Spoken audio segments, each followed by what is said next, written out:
Si saliéramos hoy a la calle y le preguntáramos a 10 personas escogidas al azar, ¿qué significa seguir a Jesús?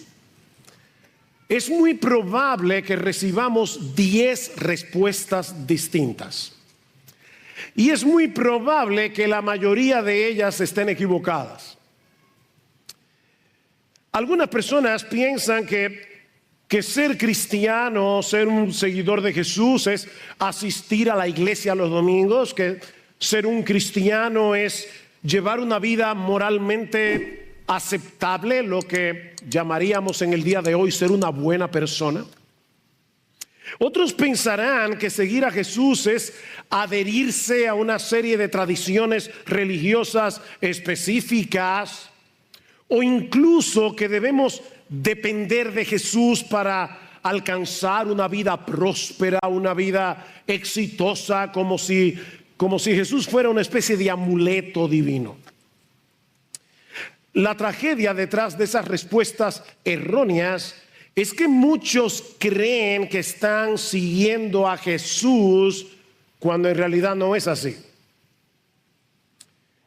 Dicen que son cristianos, pero continúan persiguiendo sus propios intereses, sus propias metas en la vida, sus propias ambiciones, sus propios deseos. En otras palabras, ellos no están siguiendo a Jesús, que tiene otras metas, otras ambiciones, otros deseos, sino que se están siguiendo a sí mismos.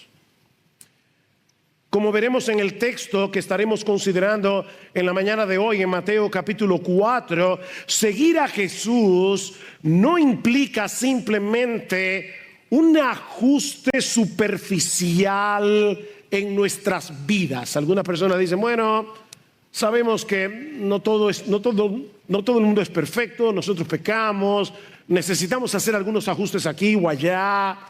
No, seguir a Jesús implica una entrega radical, implica un cambio de dirección, o si quieren, una reorientación total de toda nuestra vida, que no solo transforma lo que hacemos, sino quiénes somos y para qué vivimos.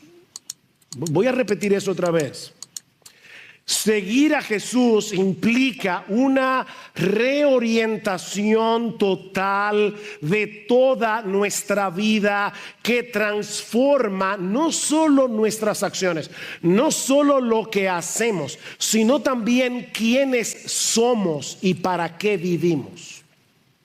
Con eso en mente, yo quiero que vayan otra vez a Mateo capítulo 4, pero esta vez vamos a leer los versículos 18 al 22. Dice, y andando junto al mar de Galilea, vio a dos hermanos, Simón llamado Pedro y Andrés su hermano, echando la red al mar porque eran pescadores. Y les dijo, seguidme y yo os haré pescadores de hombres. O como dice la Reina Valera, que es el texto que estaré usando en cuanto a ese versículo específicamente en la mañana de hoy, venid en pos de mí y yo os haré pescadores de hombres. Entonces ellos, dejando al instante las redes, le siguieron. Y pasando de allí vio a otros dos hermanos, Jacobo hijo de Zebedeo y Juan su hermano, en la barca con su padre Zebedeo, remendando sus redes, y los llamó. Y ellos, dejando al instante la barca y a su padre, le siguieron.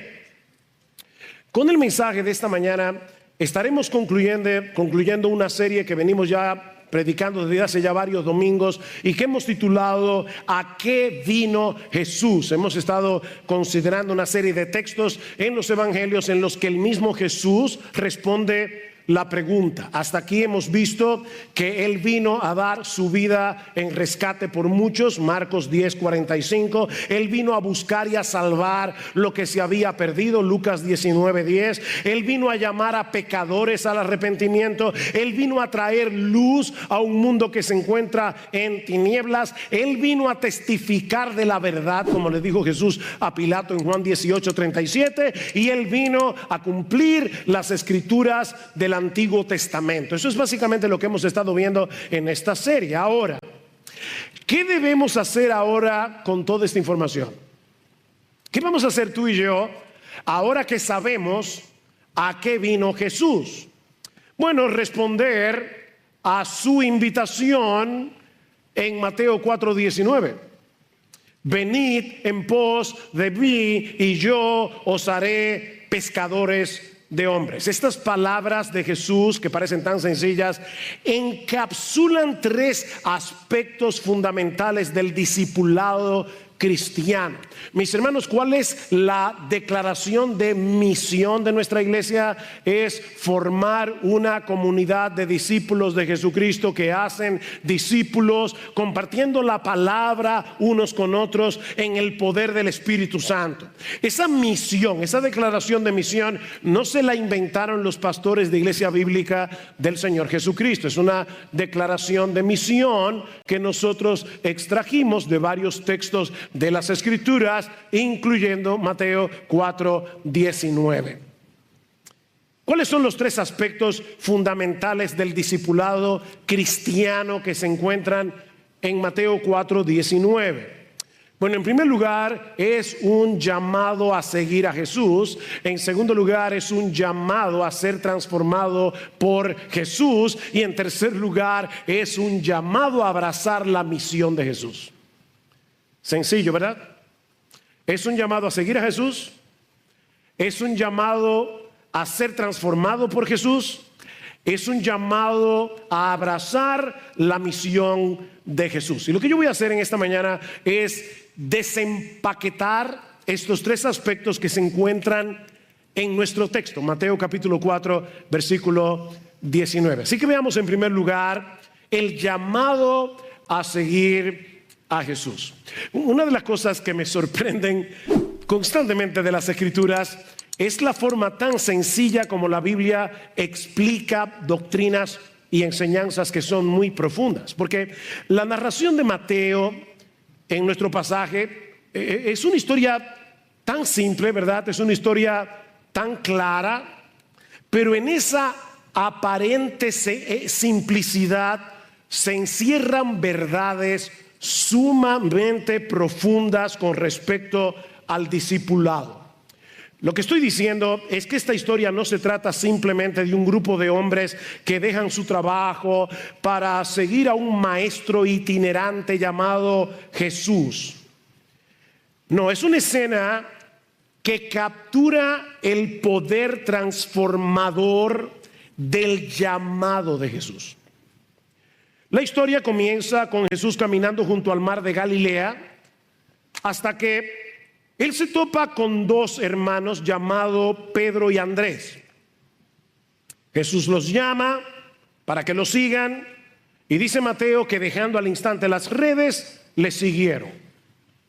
Un poco más adelante se topa con otros dos hermanos, Jacobo y Juan, y hace lo mismo.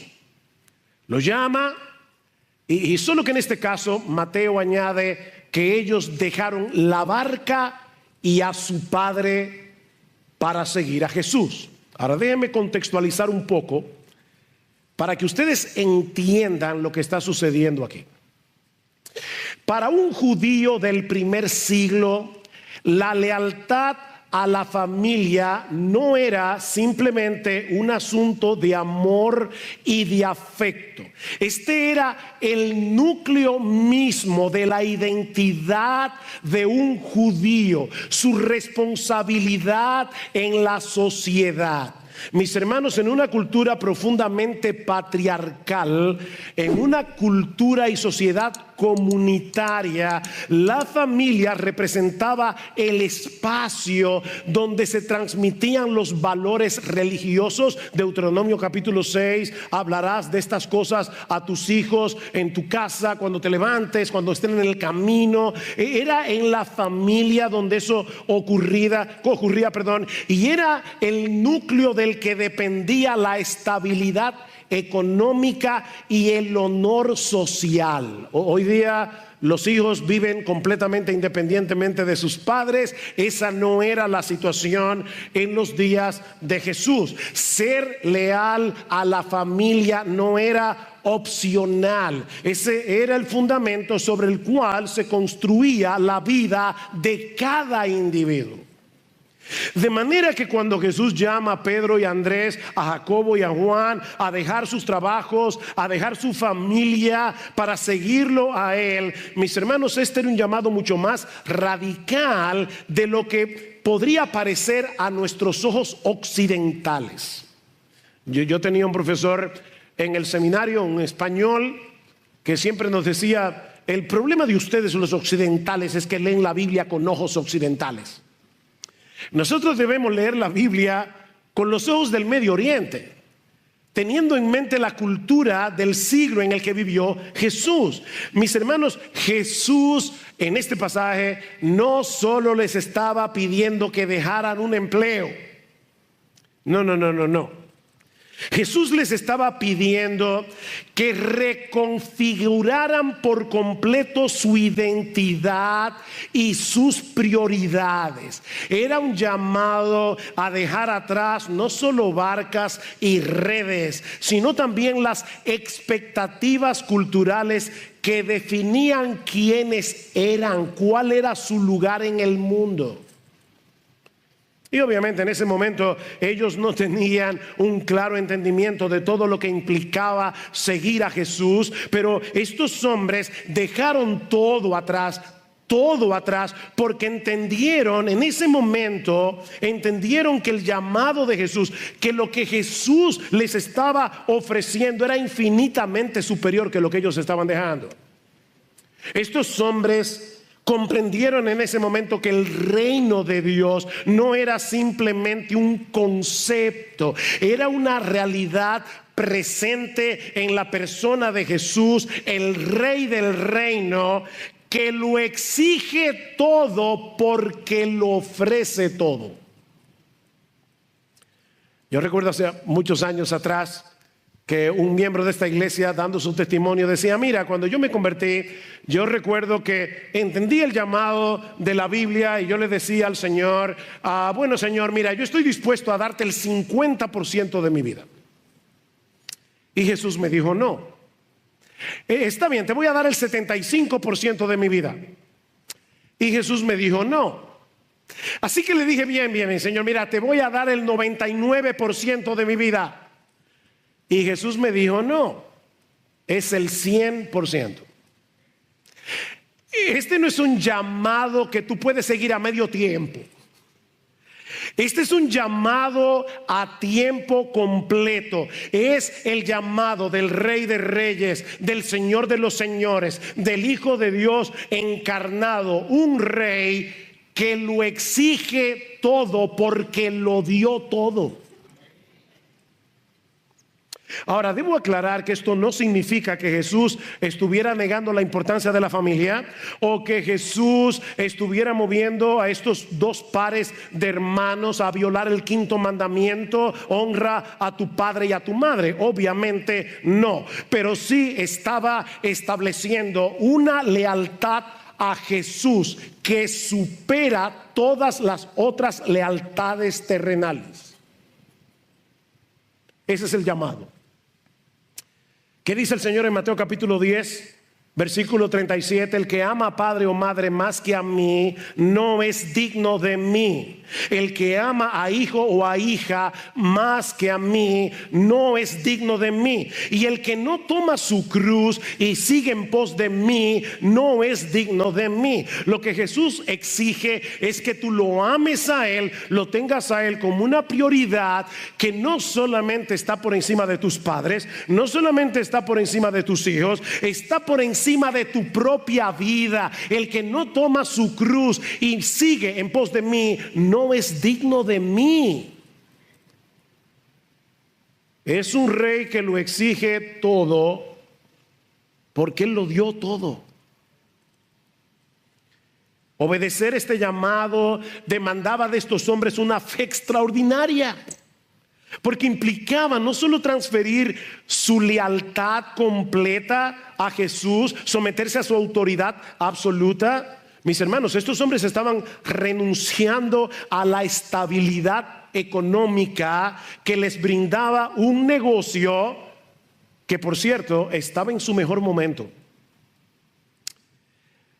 En el pasaje de Lucas que Miguel leyó hace un momento, que es probablemente el pasaje paralelo a Mateo 4, vemos esta misma historia, pero con otros detalles que le añaden un poco de color. ¿Ustedes recuerdan? Miguel acaba de leer Lucas. Pedro y sus compañeros habían estado trabajando toda la noche en el mar. No habían pescado ni una sardina. Así que estos hombres estaban exhaustos, lavando sus redes a la orilla del mar de Galilea, cuando se aparece Jesús. Y ahora esta es la información que Lucas nos da, que Mateo no nos da. Y primero le pide a Pedro: Pedro, permíteme usar tu barca como púlpito. Jesús se sube en la barca de Pedro, la aleja un poco porque había demasiada gente en la orilla, y Jesús comienza a enseñar la palabra de Dios. Termina la enseñanza y ahora Jesús le pide a Pedro que lleven la barca mar adentro para volver a pescar. Y yo me puedo imaginar a Pedro diciendo: zapatero a tu zapato. Mira, tú puedes ser muy sabio, pero tú eres un carpintero. Yo soy un pescador profesional. Nosotros nos hemos pasado la noche entera pescando, que era la hora más óptima para pescar. No hemos sacado nada y ahora tú me estás pidiendo que vuelva de nuevo al mar. Nosotros que estamos exhaustos, mis hermanos, esta gente se había pasado la noche entera pescando y no habían sacado nada. Y ahora Jesús le dice: Pedro, confía en mí, boga mar adentro y vuelvan a echar las redes. Y Pedro le dice: está bien, Señor, en tu palabra, como dice la Reina Valera, en tu palabra echaré la red. Y dice Lucas que la pesca fue tan grande que las redes comenzaron a romperse. Tuvieron que llamar 2 barcas adicionales que por poco se hunden por el peso de la pesca. Y mis hermanos, es precisamente en ese momento cuando el negocio estaba boyante, cuando no podía estar mejor, que Jesús les dice a estos hombres: déjenlo todo y síganme a mí. Mira, por favor, usa un poco tu imaginación. ¿Qué hubieras hecho tú? Tú miras las barcas, cientos de peces en las redes, y a un maestro que apenas está comenzando su ministerio, que te dice: ven y sígueme a mí, déjalo todo y sígueme. ¿Qué hubieras hecho tú? Estos hombres estaban dejando atrás una pequeña empresa pesquera. ¿Se dieron cuenta que dicen que eran socios? Pedro y Andrés, Jacobo y Juan. Era una empresa pequeña. Esta gente no era pobre, tampoco eran millonarios, pero tenían estabilidad económica. Ellos están dejando atrás esta pequeña empresa pesquera. Ellos están dejando atrás las redes llenas de peces, porque ellos entendieron y creyeron que lo que Jesús les estaba ofreciendo era 1000 veces mejor. Y yo te pregunto otra vez: ¿tú crees eso? Porque eso es lo que implica seguir a Jesús. Dice el Señor: aquel que no renuncia a todo lo que posee no puede ser mi discípulo. ¿Significa eso que tú tienes que dejar tu negocio igual que hicieron los discípulos originales? No. Lo que eso significa es que a partir de ese momento ni tu negocio, ni nada, ni tu cuenta bancaria está por encima de Jesús. Tu confianza no está en tu dinero depositado en un banco con un superinterés. Tu confianza está depositada únicamente en Jesús. A partir de ese momento ellos estaban matriculando en una especie de academia ambulante. Dice en Marcos capítulo 3 versículo 14 que Jesús llamó a 12 para que estuvieran con él y para enviarlos a predicar. ¿Se dan cuenta? Primero para que estuvieran con él, luego para enviarlos a predicar. Estos hombres, a partir de este momento, durante 3 años y un poco más, ellos iban a caminar con Jesús, ellos iban a escuchar las enseñanzas de Jesús, ellos iban a ver a Jesús actuar, ellos iban a ver a Jesús interactuando con las personas que se encontraban en el camino. Y todo eso era parte del currículum. Ellos iban a ver a Jesús lidiando con el ataque constante de los fariseos. Ellos verían a Jesús teniendo compasión de los necesitados. Ellos iban a ver a Jesús juntándose con los despreciados publicanos, juntándose con prostitutas. Y todo eso estaba calando en la mente y el corazón de estos hombres. Cada palabra, cada acción, cada mirada de compasión, cada reprensión de Jesús era una lección viva para ellos. ¿Qué escuela? Jesús no estaba formando discípulos teóricos. Jesús estaba formando hombres que iban a reflejar su carácter. Estaba formando hombres que debían absorber sus opiniones, hombres que deberían llegar a pensar y actuar como Jesús. En otras palabras, mis hermanos, Jesús llamó a estos hombres para enseñarles a ser como Jesús. Ese es el currículum. Jesús iba a enseñarles a ser como Jesús. Y ¿sabes qué, mi amigo? Ese es el mismo llamado que Jesús te hace hoy por medio de la predicación del Evangelio. Aunque Él no está físicamente presente con nosotros hoy, nosotros podemos ver a Jesús. Podemos verlo en las páginas de los Evangelios. Podemos escuchar sus enseñanzas por medio de su palabra. Podemos realmente seguirlo a Él. Este es un llamado a abandonar cualquier cosa. Óyeme bien, mi hermano, mi amigo. Este es un llamado a abandonar cualquier cosa que compita con Jesús por el lugar supremo en tu corazón. Ven que no se puede ser seguidor de Jesús a medio tiempo. Dice el Señor en Mateo 16:24, si alguno quiere venir en pos de mí, niéguese a sí mismo, tome su cruz y sígame. La conversión implica un cambio de lealtades. La conversión implica un traslado de nuestra confianza, de nuestra dependencia. Antes confiábamos en cosas terrenales como el dinero, la reputación, las tradiciones religiosas o incluso en nuestra propia capacidad. Pero ahora estamos transfiriendo nuestra lealtad, estamos transfiriendo nuestra confianza únicamente, absolutamente, exclusivamente a la persona de Jesús. Es por eso que este es un llamado que comienza con el arrepentimiento. Que dicen en Mateo 4:17, desde entonces comenzó Jesús a predicar y a decir: arrepentíos, porque el reino de los cielos se ha acercado. Y lo mismo vemos en la pesca milagrosa. ¿Recuerdan cuando Pedro estaba allí sacando las redes? Las redes se estaban rompiendo, llenas de peces, y de repente Pedro cae en la cuenta de lo que significa este milagro. Él dice: esta persona que está delante de mí no puede ser un mero hombre. Yo estoy delante de la presencia de Dios mismo. Y dice que Pedro se postra y dice: apártate de mí, Señor.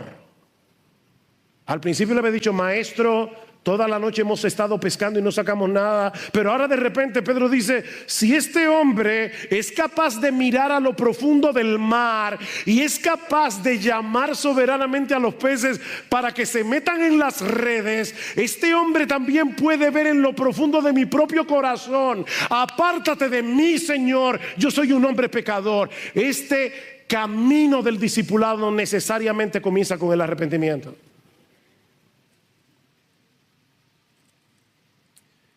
El discipulado comienza reconociendo que vamos por el camino equivocado. El discipulado comienza reconociendo que nosotros estamos viviendo para nuestro pequeño reino, haciendo nuestra voluntad, buscando nuestra propia gloria. Y tú decides dar media vuelta y poner toda tu confianza en Jesús para el perdón de tus pecados, pero no solamente para eso, sino también para que Él se encargue por completo del curso de tu vida. ¿Sabes lo que significa convertirse a Cristo?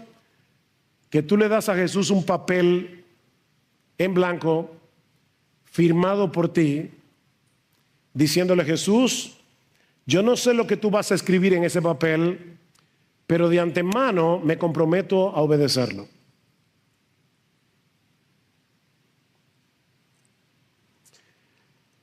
Los seguidores de Jesús van detrás de Jesús. Eso es obvio. Los seguidores de Jesús van detrás de Jesús en el camino de la obediencia a la voluntad de Dios. No siempre seguir a Jesús te va a llevar por el camino que más te gusta. Pero ahí es que entra en juego la fe.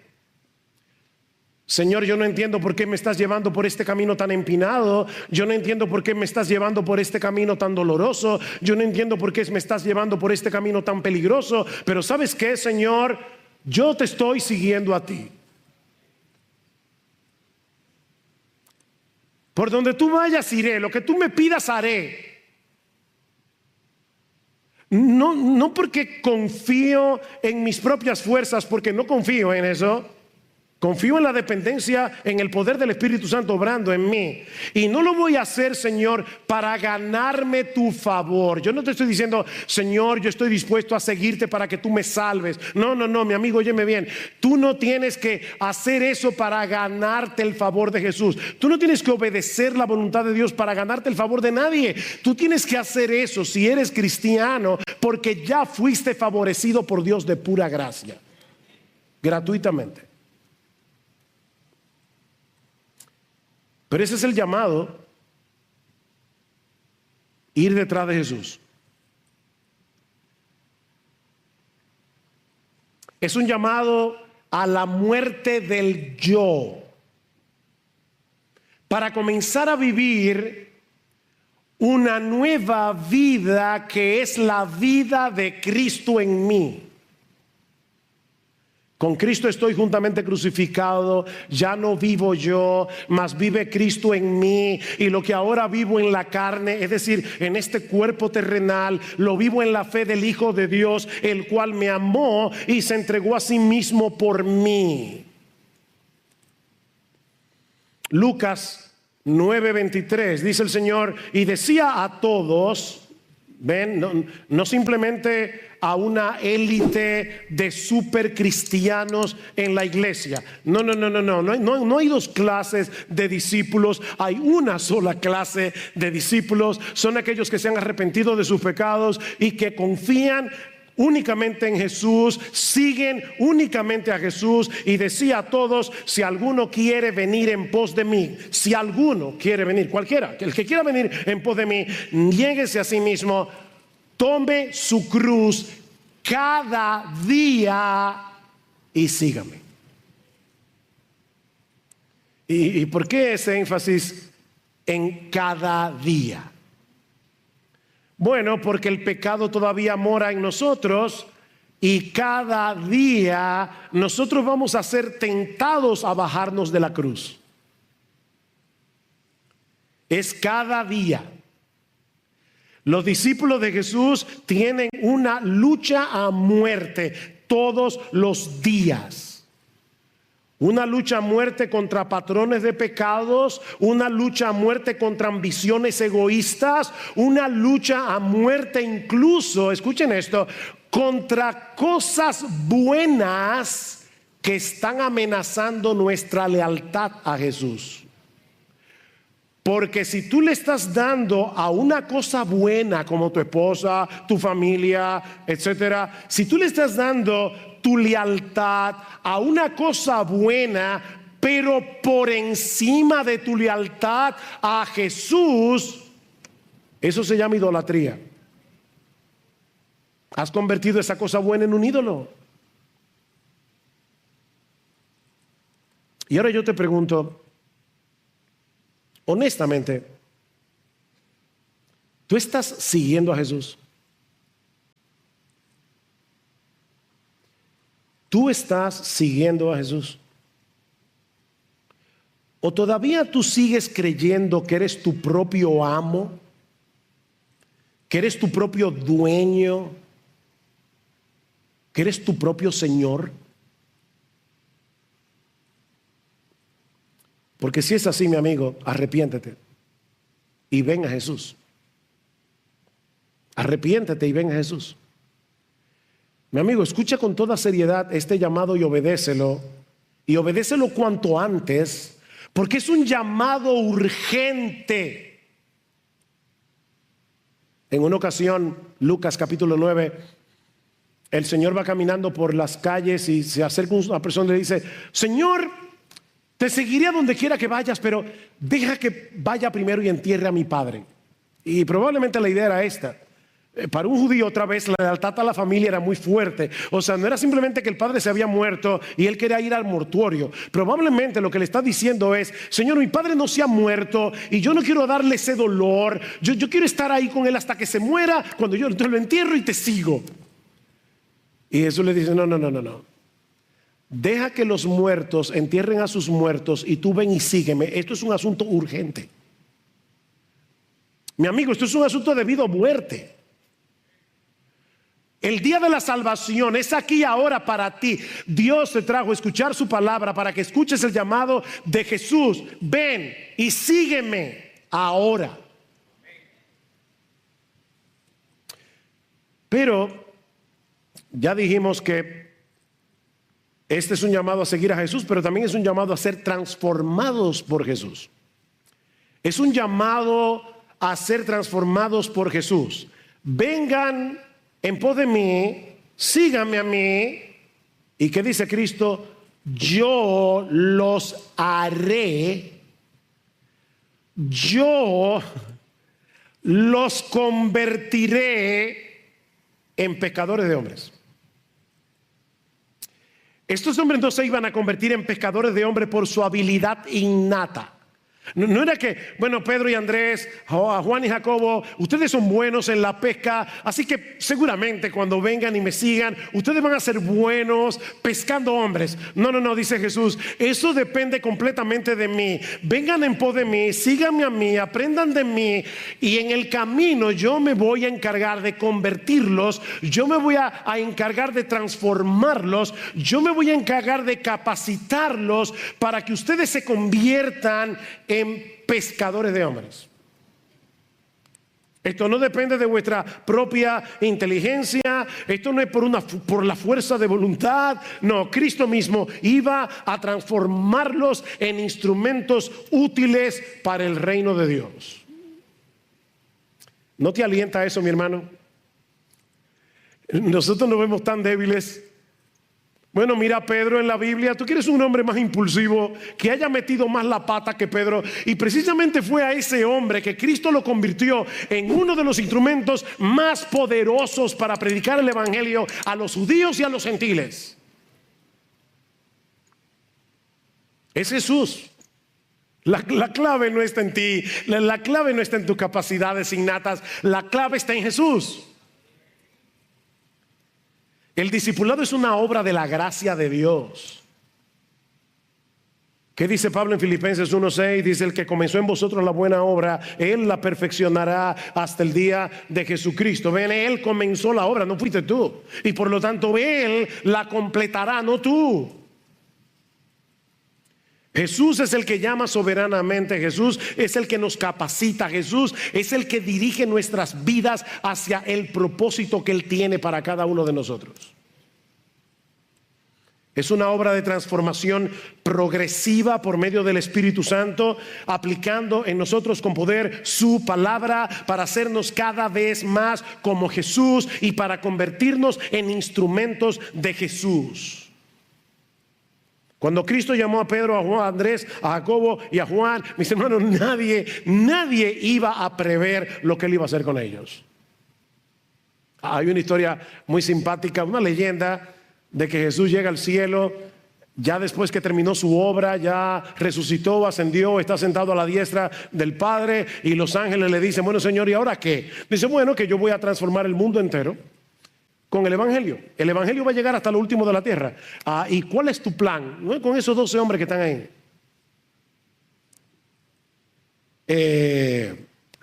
¿Tú no tienes un plan B? O sea, espérate, déjame ir entiendo. Con Pedro, el que te negó, con los otros que salieron corriendo en la resurrección, en la crucifixión, o sea, con esos que el día antes de tú ser arrestado estaban discutiendo entre ellos cuál iba a ser mayor en el reino de los cielos. O sea, de verdad, señores, con esos 12 hombres que tú vas a cambiar el mundo. Piénsenlo. No era precisamente un dream team. ¿Tú no tienes un plan B? No. Hay solo un plan A, y es el único.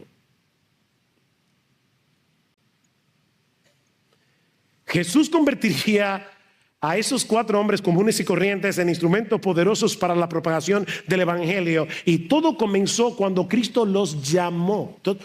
Oigan, todo comienza con las palabras de Jesús. Las palabras de Jesús. Déjeme explicar teológicamente lo que yo quiero decir. Así como en la creación inicial Dios habló y el universo fue formado, aquí Jesús habla con autoridad: sígueme, y produce una nueva creación en la vida de sus discípulos.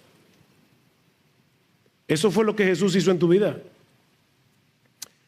2 Corintios 5:17: si alguno está en Cristo, nueva criatura es. El texto dice literalmente: si alguno está en Cristo, nueva creación es. Es una nueva creación. Efesios 2:10: porque somos hechura suya, creados en Cristo Jesús para buenas obras, las cuales Él preparó de antemano para que anduviésemos en ellas. Es por eso que al final de la historia Jesús se llevará toda la gloria. Es Jesús. Lo que estoy diciendo, mis hermanos, es que Jesús no solo nos llama a vivir para un propósito, sino que nos recrea para que seamos capaces de cumplir el propósito.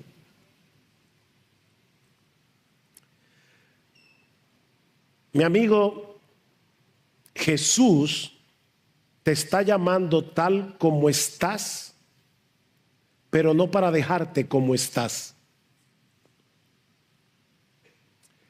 Jesús te está llamando como estás, pero no para dejarte como estás. Él te está llamando para transformarte. Él te está llamando para darte una nueva forma de pensar. Él te está llamando para darte una nueva capacidad para obedecer la voluntad de Dios. Él te está llamando para darte nuevos deseos, nuevas ambiciones, nuevas metas, nuevos propósitos en tu vida. Para eso te está llamando Jesús. Él te está llamando a una nueva dependencia. O sea, en vez de tú seguir dependiendo de tus propias capacidades o en cualquier otra cosa, Él te está llamando para que desde ahora en adelante tú dependas de Él, para que Él te cambie, para que Él te dé la capacidad de obedecer, para que Él te capacite a servirle en su reino. ¿Qué dice el salmista? Encomienda al Señor tu camino y confía en Él, y Él hará.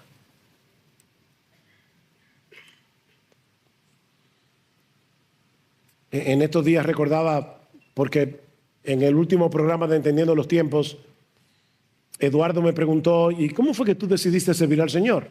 Y yo le decía, bueno, yo recuerdo que íbamos a un estudio bíblico, yo tenía 18 años en ese tiempo, y una persona me preguntó, Sugel, ¿tú alguna vez has pensado servirle al Señor a tiempo completo como pastor? Y mi respuesta muy sincera en ese momento fue: yo siempre he deseado servir al Señor de esa manera, pero yo estoy absolutamente convencido de que yo no tengo ni el carácter, ni los dones, ni los talentos, ni la capacidad que se requiere para ser pastor. ¿Y saben qué? Yo tenía toda la razón.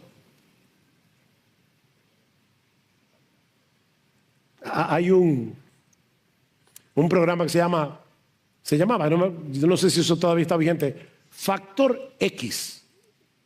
¿Lo han visto? Factor X, Factor X. Mira, olvídate del factor X. Incorpora en tu vida el factor Jesús.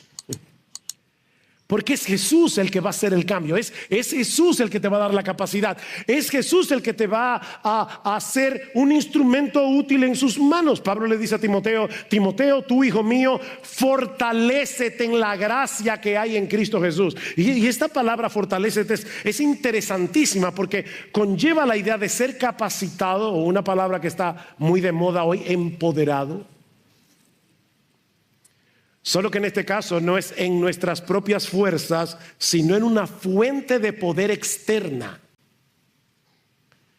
Sé empoderado por medio de una fuente de poder externo, que es, en este caso, la gracia que se encuentra en Cristo Jesús. Hijo mío, fortalécete, empodérate en la gracia que es en Cristo Jesús.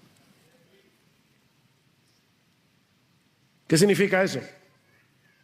Reconocer nuestra debilidad, nuestra impotencia, y depender completamente del poder que Cristo provee. Mis hermanos, esto en la práctica es una práctica diaria de humillación, humillarnos. Señor, yo no puedo. Es una práctica diaria de humillación, de orar, de buscar su presencia, de actuar en fe, confiando en que su gracia es suficiente para hacer lo que Él quiere que yo haga.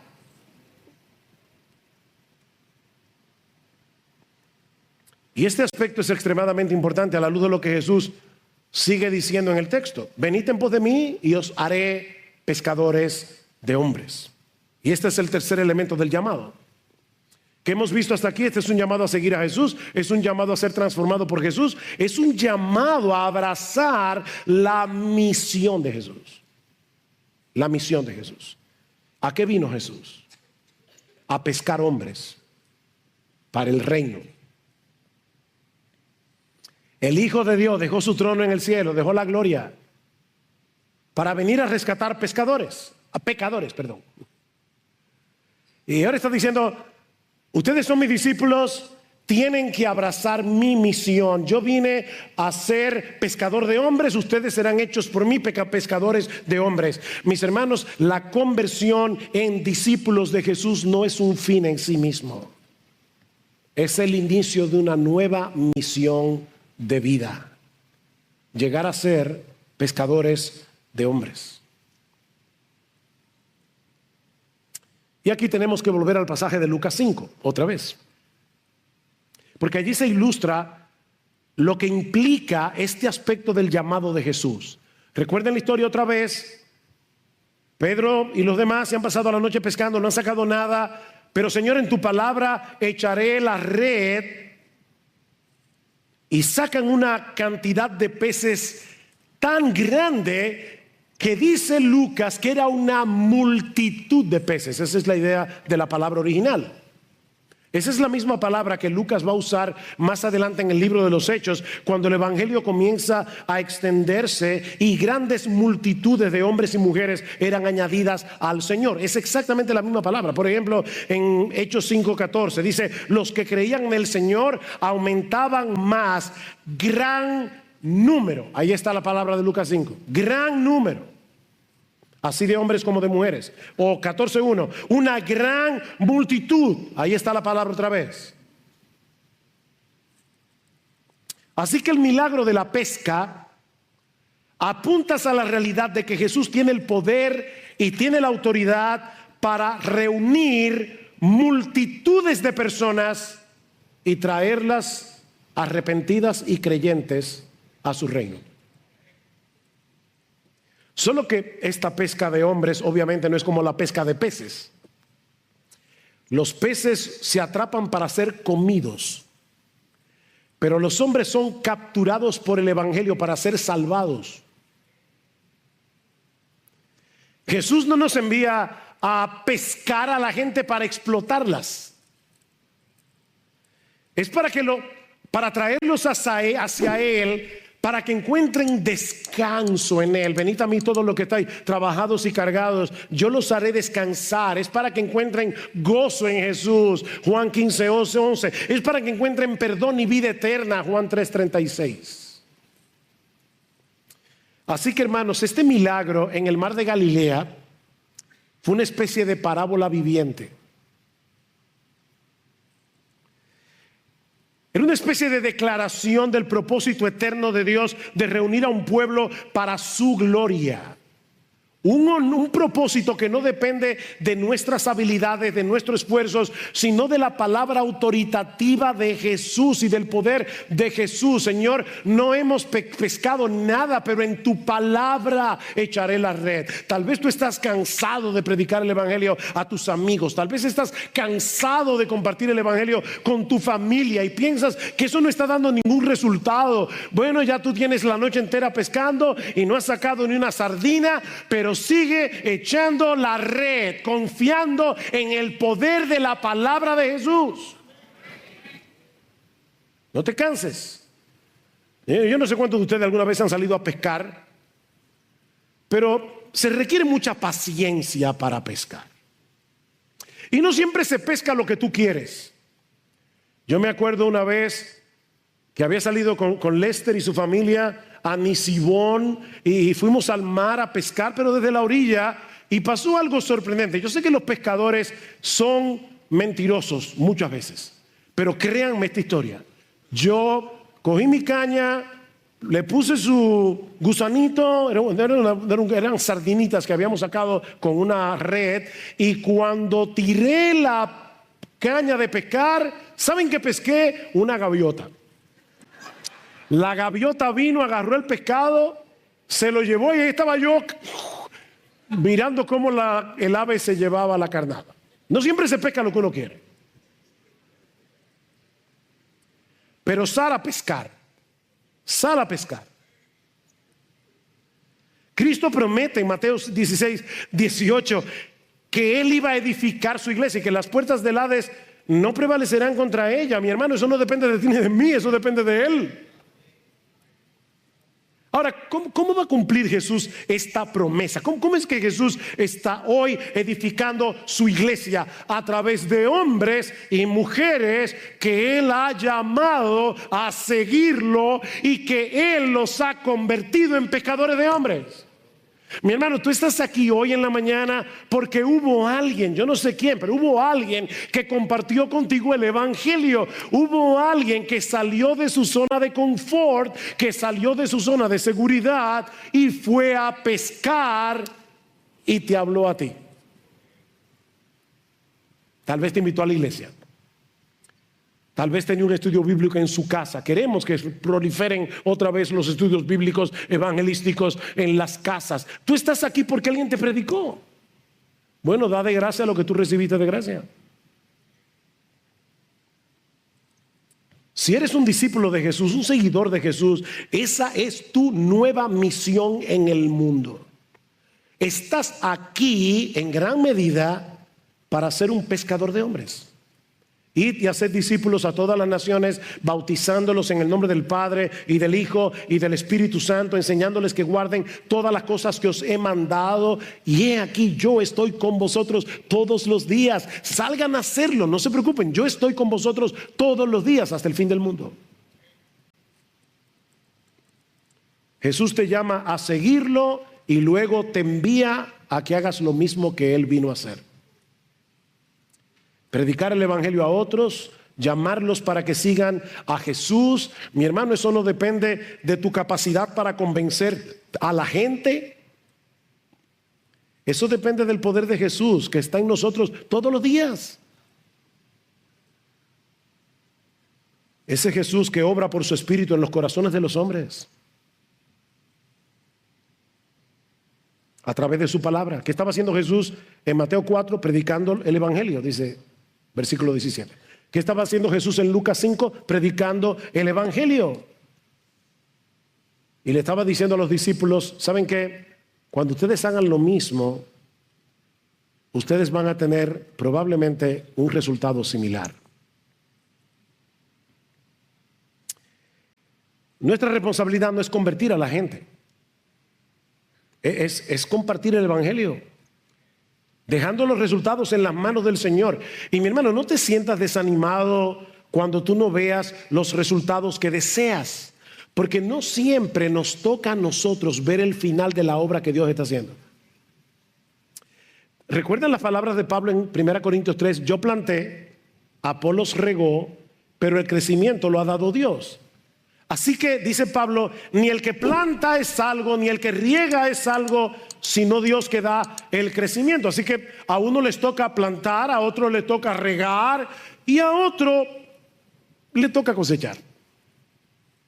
Pero es una labor en cierto modo comunitaria. Jesús dijo a sus discípulos en Hechos 1:8 que una de las razones por la que Él les enviaría el Espíritu Santo era para que recibieran el poder necesario para dar testimonio de Él hasta lo último de la tierra. Óyeme, Dios envió a tu vida el Espíritu Santo para que tú pudieras dar testimonio de Él hasta lo último de la tierra. Predica el Evangelio, mi hermano, predica el Evangelio. Como decía hace un momento, Jesús no tiene un plan B para alcanzar al mundo incrédulo con su palabra. Nosotros somos su plan, el único plan. Pablo dice en 2 Corintios 5:20 que nosotros somos embajadores en nombre de Cristo, como si Dios rogase por medio de nosotros. Escucha eso. Como si Dios rogase por medio de nosotros. Os rogamos en nombre de Cristo, reconciliaos con Dios. Comparte el Evangelio a tus familiares, comparte el Evangelio a tus amigos, comparte el Evangelio a tus compañeros de estudio, en el colegio, en la universidad. Pídele al Señor que te ayude a ver el mundo con los ojos de Jesús, como dice un antiguo himno. Hazme ver, Señor, al mundo como tú. Permíteme verlo con tus ojos. Permíteme ver la necesidad que tienen de ti. Y en oración dile a otros lo que hizo Jesús en la cruz para salvar a pecadores. Riega la semilla de la palabra en oración, y Dios se encargará de usarla conforme a su perfecta y santa voluntad. Y si tú estás aquí sin Cristo, mi amigo, por favor no te vayas de este lugar sin obedecer el llamado de Jesús, porque su invitación continúa vigente hoy. Qué precioso, venid a mí todos los que estáis trabajados y cargados, y yo os haré descansar. Y Jesús le dijo eso a una sociedad de personas que creían que tenían que hacer esto y tenían que hacer esto y tenían que hacer esto para poder salvarse. Y Cristo le dice: venid a mí. Ustedes están cansados de tratar de ganarse la salvación por sus buenas obras. Vengan a mí, todos los que estáis trabajados y cargados, yo los haré descansar.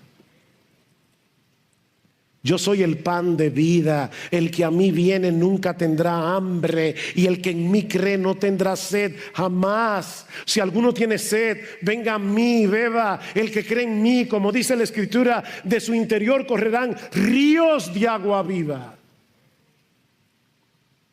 Ven y síguelo, mi amigo. Deposita en Él toda tu confianza como el Dios encarnado que murió por pecadores en la cruz. Y yo te aseguro, por la autoridad de este libro, que tu fe no será defraudada. En Él encontrarás perdón. En Él encontrarás vida eterna. Y tu alma hambrienta y sedienta será saciada en Jesús desde ahora y para siempre.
Don't call me back, don't call me back.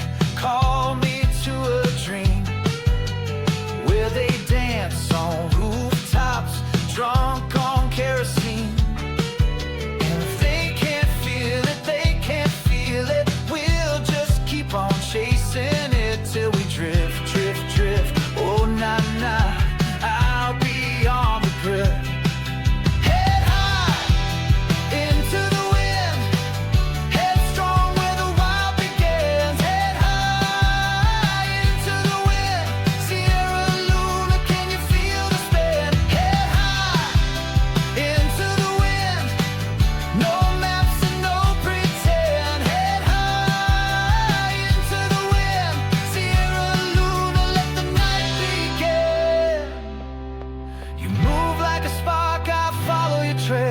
Hearts like thunder burning the veil. No need to speak, just hold the line. That's right.